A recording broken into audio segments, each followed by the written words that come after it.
Hey there, I'm Mr. Terry, high school history teacher. Welcome back to another History Teacher X video. By the way, new camera and light setup. What do you think? Today we got some American history. We're headed back to History Matters. And their topic is a very interesting one. It is, why didn't the border states join the Confederacy? If you don't know what that means, the Confederacy was the Confederate States of America that seceded from the northern states of the United States after the election of Abraham Lincoln. Now, a commonality of states that seceded were that they were slave states. However, not all slave states joined the Confederacy. So in another way, that may be what they're talking about here. Why didn't they all do it? We'll see what they got. Let you know what I think. Original video link down below. Make sure you're supporting History Matters. And let's get started. All right, here we go. When the Confederacy was formed in early 1861, its leaders had high hopes that in the end it would contain these 15 states. However, by the end of the year, it had become commonality for all slave states, right? Big fear. Abraham Lincoln was going to abolish slavery. Original campaign message was that he was going to limit the spread of it. And before he was even inaugurated, between the time that he was elected and inaugurated, those states seceded. However, some didn't. That's what he's getting at. Had high hopes that in the end it would contain these 15 states. However, by the end of the year, it had become clear that these 4 slave states along the border probably weren't going to join and were sticking with the Union. But given that these states maintained the northern slavery, non-slave none of them had voted states, for Lincoln to be president, and that they held deep sympathies with the Confederacy, this raises the question, why did they stick with the United States instead of throwing their lot in with the Confederate states? So the answer is actually quite complicated, and as you'll have guessed, it's not simply a case of slave states backing secession, because the picture across basically all of the slave states was complicated. Abraham Lincoln, during the 1860 election, ran on an abolitionist ticket, but it's important to note that within this camp he was seen as a moderate. Lincoln openly opposed the expansion of slavery, but made it clear that he believed that the federal government didn't have the right to abolish slavery everywhere. There you go. So, however, that was not really trusted by many of the leaders of these states. And as the United States was expanding, it would have given less government power in Congress for those southern states because any new states are basically going to be freed states. Now, one of the things that the southern states that helped them is that slave population did account for the population of their states in terms of how many representatives they get in Congress. Over time, they would have had a smaller percentage of voting power in, the U.S. government. Now, this was becoming a big problem because this was a big-time expansionist era.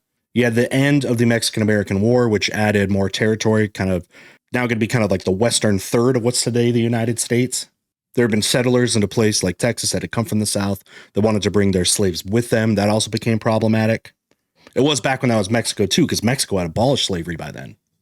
Anyway. And that even if it could, he wouldn't want it to. Now, most slaveholders didn't believe him, and so backed the Democratic Party, which had historically supported slavery in the southern economies that relied upon it. The Democrats had nominated Stephen A. Douglas, a famed rival of Lincoln, as their presidential candidate, who had hoped to bridge the gap between North and South, but fun fact, no.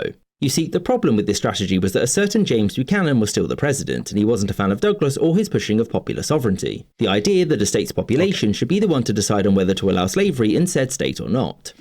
Some of this turned really, really chaotic and even violent. In Kansas, for example, they were going to be putting up the vote to the people, and abolitionists and pro-slavery people flooded in there and ended up trying to apply pressure and used violence. It's called the Bleeding Kansas incident or period.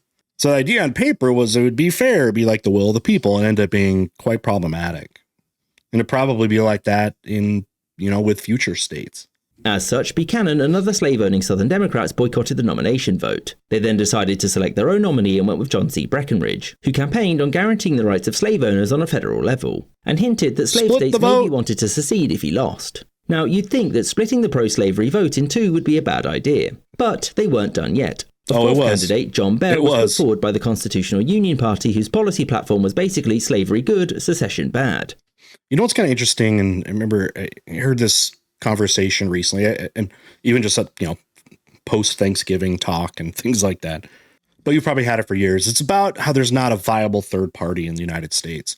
Well, think about in the times in history where we've had like presidential elections where there were fairly viable third party candidates. There was a third person involved. And what ended up happening in all of those situations is it ended up benefiting one of the other major two parties. It helped Lincoln win because the Southern vote is going to be split. Woodrow Wilson, a Democrat, he's going to win later on as Teddy Roosevelt came in running as a third party candidate and that ended up splitting Republican votes. And with the winner take all system that we have, that basically if you win 51%, you win everything, that it doesn't break things down, based off of, if your candidate won this percentage, that their party is going to get that percentage of seats or something. We don't have that in the United States. It's winner take all, which basically makes it impossible for a third party candidate to win because it would have to overtake two parties. It's never been done before. And I don't know if the system that exists that it is. I don't know. What do you guys think? Think about the viability of third party candidates, especially on a national scale. To the surprise of absolutely nobody, the unified anti-slavery Republican vote won the election, and Abraham Lincoln was on his way to the White House. And across many states, the election was actually quite close. It paved his way to the election and Lincoln's office. triumph, it was time for secession. These states, either by legislative votes or by referenda, all chose to eventually secede from the United States, despite some of them only having been there for 5 minutes. All of which putting secession justified by slave laws, slavery being a part of every secessionist rationale, by the way. Across the border states, there was a lot of arguing about whether or not they should stay or go. So why did they choose to stay? The first common thread within the border states was that slavery was nowhere near as vital to their economies as those that made up the Confederacy. Right. Whilst most voters in these states were fine with the continuation of slavery, that wasn't enough to secede and risk what would likely come afterwards. Take into account the economic and social makeup of states, say like Virginia. Virginia had the highest amount of slaves of any state. About 30% of their whole population was made up of slaves. You're talking about a major disruption of their economy. Now, if you're a smaller state, it wouldn't have, nearly that kind of shakeup like it would, say, in a place like Virginia. That's ignoring, of course, all the moral arguments against slavery. But from the economic and population perspective, a state like Virginia, which was, supposed to be the, new capital as well for with Richmond, not that far from D.C., by the way, would be a major population center, or maybe a major ruling center for the new Confederate States of America, a new independent country as it was hoping to be, which would have been based on rural life, wanted to export goods to other countries, which becomes problematic for a place like, say, Britain, who had abolished slavery and was going to be importing potentially stuff from slave states.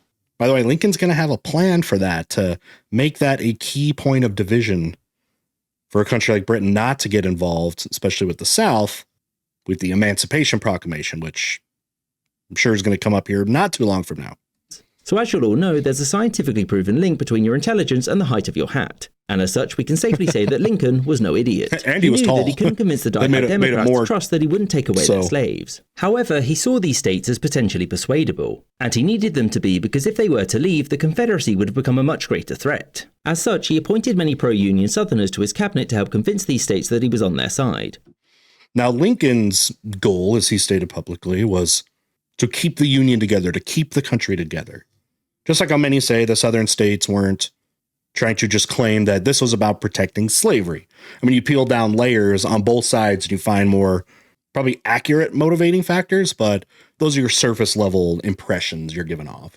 And that it would protect slavery in the states that currently permitted it. Shockingly, this wasn't enough to prevent secessionist movements within them, and sizable chunks of their populations did favour secession. And as you'll know, political turmoil soon turned into military action and the US Civil War had begun. Almost immediately after the fighting had started, Lincoln asked the remaining states to lend their militias to the war effort. However, these states between both sides refused, and of them, these soon joined the Confederacy. The notable absence in this refusal to take up arms was Delaware, which, despite being a slave state, actually had very few slaves, and its people and politicians were overwhelmingly pro-Union. And also, even if secession had been popular, it would have been stupid anyway. Delaware didn't border any of the... Now, you guys can help me with this. Let's say like Missouri, Kentucky. What percentage of their population was actually of slaves? I mean, I can look at it, but I'd love to give you guys opportunity to teach me as well. You can put down in the comments, especially as comparing it to something like Virginia, which was just pretty much had become a slave breeding colony almost by that point. And also, even if secession had been popular, it would have been stupid anyway. Delaware didn't border any of the Confederate states and so would have been pacified by Union forces pretty swiftly. Anyway, Kentucky, Missouri and Maryland all quickly declared their neutrality. Many there wished to remain in the Union but had no intention of taking up arms because they didn't want to fight their fellow Americans. And more selfishly, doing so would place them on the front lines of the war, and nobody wanted that. True. So Maryland was right next to the capital. And so obviously was a state that both the Union and the Confederacy wanted on side. Sure. The population there was very divided on what to Maryland do, being one so too. riots. Thomas Holliday Hicks, the pro-Union governor there, Population soon there. caved to pro-Confederate voices pushing for a convention on secession. And so Hicks chose to hold it here in a small pro-Union town. And when many secessionist legislators arrived to have their say, they were soon arrested. And it was decided by those who remained that Maryland would remain in the Union for now, but it would also refuse the passage of federal troops through the state. This outcome wouldn't matter much because President Lincoln had declared martial law across Maryland, the legality of which was very dubious. Habeas corpus, suspension of it, big criticizing thing of Lincoln there. Basically meaning the right to a trial. A lot of that got suspended. There were free speech restrictions. A lot of things that would be much more unpopular during peacetime than wartime. Lincoln does set a precedent that every major war the United States has been in, there has been a suspension of certain rights that have been seen as foundational in the United States. Criticism of government being another one. Be apprehending people that may be seen as detrimental or on the opposite side of your conflict. Because you're going to see that in future wars as well. Wouldn't matter much because President Lincoln had declared martial law across Maryland, the legality of which was very dubious, but Military's Lincoln in had a war control. to win. And often things like legal precedent go out of the window during times like this. Irrespective of what the courts thought, this action guaranteed Maryland would remain in the Union. But what about the other potential breakaways, Kentucky and Missouri? Well, the two of them were also very divided about which side to pick. In Kentucky, state legislators were pro-Union, whereas its governor was undecided. Its politicians were fully aware of the state's divided loyalties, and didn't want conflict within its borders either. Thus, it opted to remain in the Union, but on the condition that its neutrality be respected. And the reasons that the Unionists made such concessions were that 1. War sucks and not dying was preferable if possible, and 2. The legislators were much older than the average Kentuckian, and the younger generations generally favoured rebelling and joining the Confederacy. Isn't that interesting? Think about that. You think the young people would be all progressive about it, maybe of whatever issues, social issues or something, but they definitely don't want to fight, you would think. And it seems like the safest political thing for the state legislatures that have these divided societies is, hey, we just want to stay neutral. Y'all can figure it out, rather than having to put a hard line on it. As such, those in the state militia were ordered to repel any troops trying to move through the state, and the governor, whilst disliking Lincoln and being pro-slavery, respected the decision of the legislators. You know how he knew he distrusted him? Watch. His eyes. He's doing this. It's like Philip J. Fry from Futurama. Whilst disliking Lincoln and being pro-slavery, respected the decision of the legislators, and told both sides to leave Kentucky alone. The Confederacy, however, didn't feel like waiting and wanted control over the state's railroads. To do this, they invaded, the Union moved in response, and the governor ordered both to leave. So remember this technological era that we're in. We're in the Industrial Revolution. Railroads become such a key factor for the North. The North has an extensive network of railroads where the South is lacking that, unable to move people, goods, stuff like that. Would have been a very important thing that the South tried to acquire, or at least make the best of that situation. It indeed does become a big factor. You know, what goes along with that too is telegraph lines, which basically go along railroad networks. President Lincoln, from basically his office, was able to basically get almost like frontline news and issue orders and stuff to the different fronts of the war, based off of that kind of connection with railroads and telegraph lines. Just beep, beep, beep, beep your way to victory. The legislature disagreed and blamed the Confederacy for invading first, and in response opted to join the Union cause fully. The Confederacy soon launched a large-scale invasion and occupied these lands here, within which a pro-Richmond government was formed, but it didn't really have much power. Yeah. That said, it did have seats in the CSA Congress and was very much claimed by the Confederacy. And was a goal to reach for the Union Army. On to Richmond. Take Richmond, right? It's going to be their new capital or whatever. Which, again, very close to the border. Take it.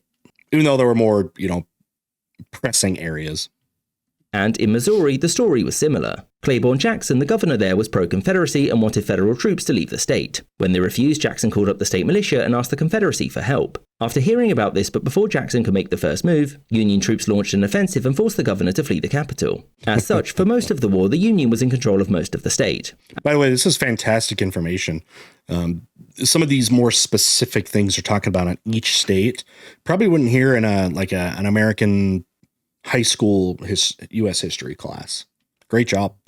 And whilst the Confederacy did officially consider Missouri to be a member, Those from there who favoured secession had essentially zero control, and the state remained in the Union in basically every way. Although when John C. Fremont, the former Republican leader, was given command of the region, he took it upon himself to proclaim the emancipation of all the state slaves, and ordered the summary execution of rebelling Missourians. There you go, just take over.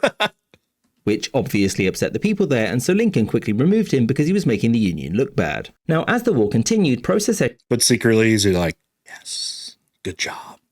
groups still existed in these border states. But obviously, they never left the Union for several reasons. The first and most obvious is that the Union controlled the legislatures of the state, and pro-Confederacy individuals within state governments were either arrested or fled, and thus were stripped of their offices. They were promptly replaced by pro-Union politicians who obviously weren't going to call a convention on whether or not to leave. And so, any attempts to join the Confederacy were immediately seen as illegitimate. You think there was a mindset at all, too, of just being like, the South's going to lose this, so let's just be on the winning side. Maybe we won't get treated so harshly. And maybe see it's a military occupation of the South during the Reconstruction era, the years after the war.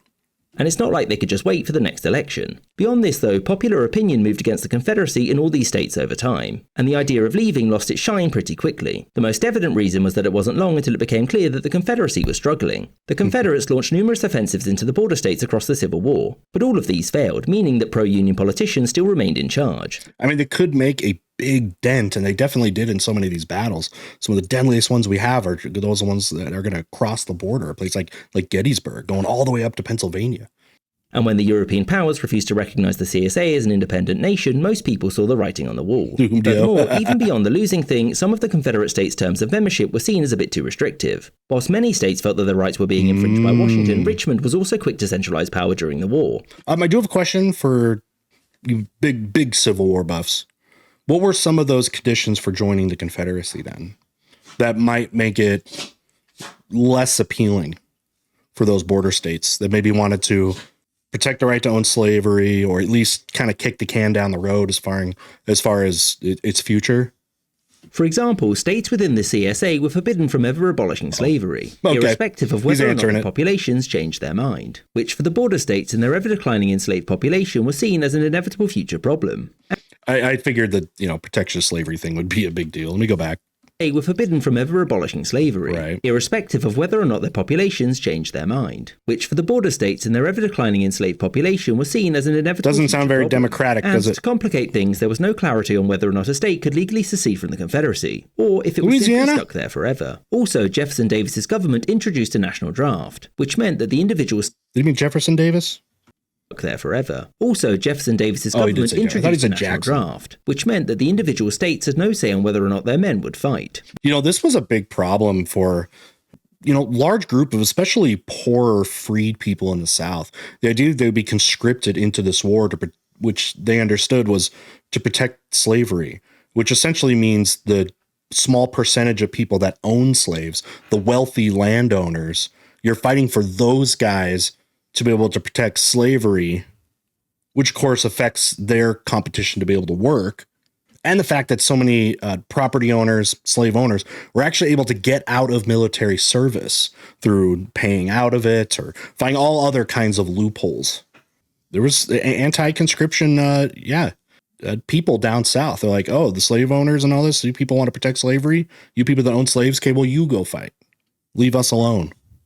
Which they had previously been able to do in the Union, although Lincoln would soon do the same. By 1864, it was painfully obvious that the Confederate states had lost, and so it was mostly a matter of time before they realised it too. And interestingly, when President Lincoln had issued the Emancipation Proclamation, it didn't apply to the border states, now including West Virginia. That was always the interesting thing. Emancipation Proclamation, a lot of people just generally think it freed the slaves in the United States. No.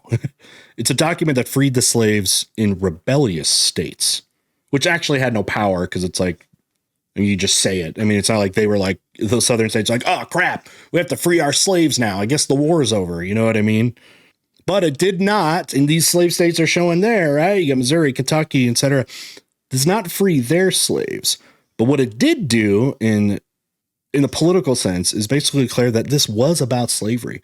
And it's going to be a big political move, like we were saying earlier, for countries that are, with the South trying to potentially get aid from someone like Britain, who would, do business with the South, of course. They're going to be exporting all kinds of goods. But it makes it look bad because, remember, they had banned slavery in the 1830s. And it would look bad for Britain that they are supporting a slave nation, especially one with such deep ties to them like the United States does. Although most of them would soon end the practice on their own terms, with Kentucky and Delaware maintaining slavery until the 13th Amendment was passed after the war was over, meaning that whilst they're remaining in the Union only spared some of the fighting. Just so you know, it does get abolished pretty quickly after that. Naturally, it takes a constitutional amendment. Was passed after the war was over, meaning that whilst they're remaining in the Union only spared them some of the fighting, it at least meant that these states weren't rubble after the war was over. And unlike their southern brothers, they held much greater sway on how the nation would progress in the decade afterwards. And they become a sort of, don't have to be victim of the Reconstruction era. I was kind of thinking about that earlier, that it just puts them in a better position kind of selfishly no matter what. And it's true. It was a good call on their part. And unlike their southern brothers, they held much greater sway on how the nation would progress in the decade afterwards. Right. And oddly, it was during the Reconstruction era that followed that many Kentuckians started to identify more with the South than the North, leading some to quip that Kentucky had only joined the Confederacy after it had lost the war. I hope you enjoyed this episode with a special thanks to my patrons. That did happen. Some of the secession, was before the war technically starts or before Lincoln is actually inaugurated, but then after that, more of them joined. Anyway, final thoughts. All right, very informative video. It's kind of cool when History Matters will do these ones that are a little bit longer. You know how they have so many of those like 2, 3, 4 minute ones, but they actually went almost 9 minutes in this and went state by state for those border states. That was really good. What are some other things you think should be into consideration about sort of, I guess, the politics or whatever of these states, what the Civil War was about and why you would choose sides and all that? Obviously, it's a huge question. You've probably debated it with people on the internet before. By the way, you want to see a fun video on the American Civil War? Check out Mr. Terry's History Originals channel.